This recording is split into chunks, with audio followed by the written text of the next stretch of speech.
Dear God, I got one question. I need to know, do revolutionaries go to heaven? And if so, may their legacies last forever and they seeds grow. Tell them that we love them so and never let them die slow. It's like we cursed to be born black. We was kings and queens, now look where we at. I know it won't be long before we take it back. I just hope I live long enough to see it happen, and that's a fact. Cause one thing when you pro-black, you might love your people, but they may not love you back. For more than 400 years, we've been under attack. We survived slavery and then they gave us crack. Do revolutionaries go to heaven? Do revolutionaries go to heaven? Do revolutionaries go to heaven? Do revolutionaries go to heaven? Do revolutionaries go to heaven? I wanna know. Do revolutionaries go to heaven? I hope so. Do revolutionaries go to heaven? I wanna know. Do revolutionaries go to heaven? I hope.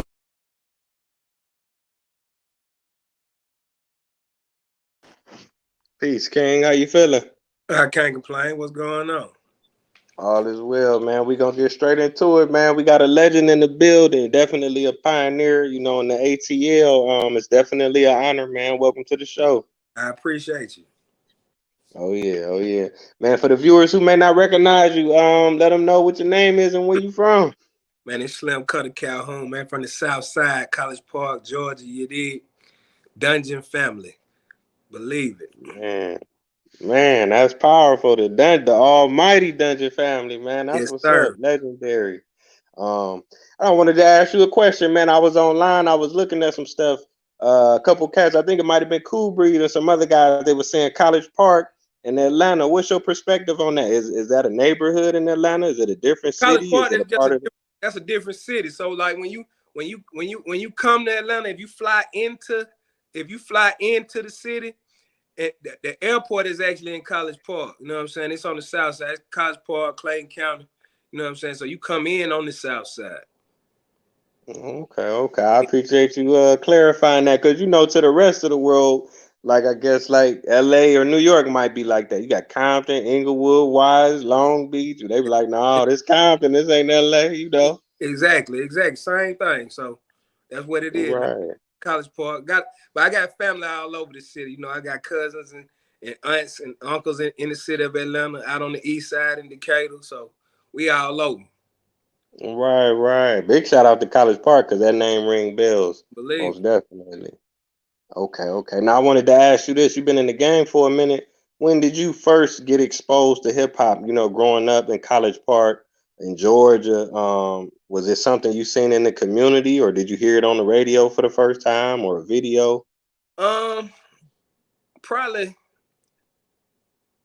the radio, the Fresh Party back on V103. That's a radio station we got down here. So the radio, and then even when I was younger, my dad and my uncle, they was promoting some shows back from their hometown, and they actually did a show with Midnight Star and Run DMC, and this is before Run DMC had actually jumped off.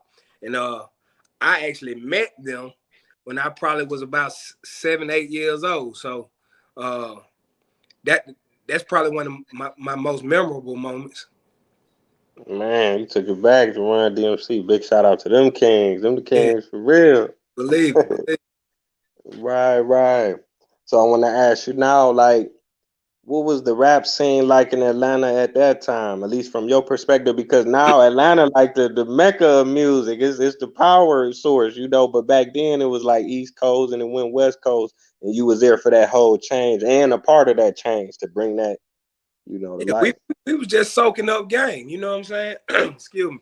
We was soaking up game from like you said, from the north. You know what I'm saying? Then like it went out to the west. You had Texas involved with the Ghetto Boys, but and then in the South, we had some that they would call like booty shake music, you know what I'm saying? But it was a mix of stuff like Africa Bambaataa, you know what I'm saying? Planet Rock, Strife, Set It Off. We was listening to all that. And we used to dancing is a real big thing in Atlanta, so we used to do something called yeeking back when I was growing up, and they used to play Set It Off, like I said, Africa Bambaataa, Strife, you know what I'm saying? All that stuff back in the day. And then it just transitioned. You had artists like Sammy Sam the Hitman from Atlanta. You had Kilo Ali, you know what I'm saying? You had, then mixed in with a lot of stuff that was going on in Florida, the 69 Boys, 95 South, you know what I'm saying? DJ Magic Mike, you know, and a lot of that stuff was what was going on. Raheem the Dream from Atlanta. And we actually had some mixtapes going on in Atlanta by a crew called the J Team. That was Edward J. That's Player Poncho, Kizzy Rock, DJ Smurf, who jumped Soulja Boy off. It was a lot of them, you know what I'm saying? So Atlanta actually, we had our own little thing going on even before some of the other artists started breaking out the city. The Hard Boys, yeah.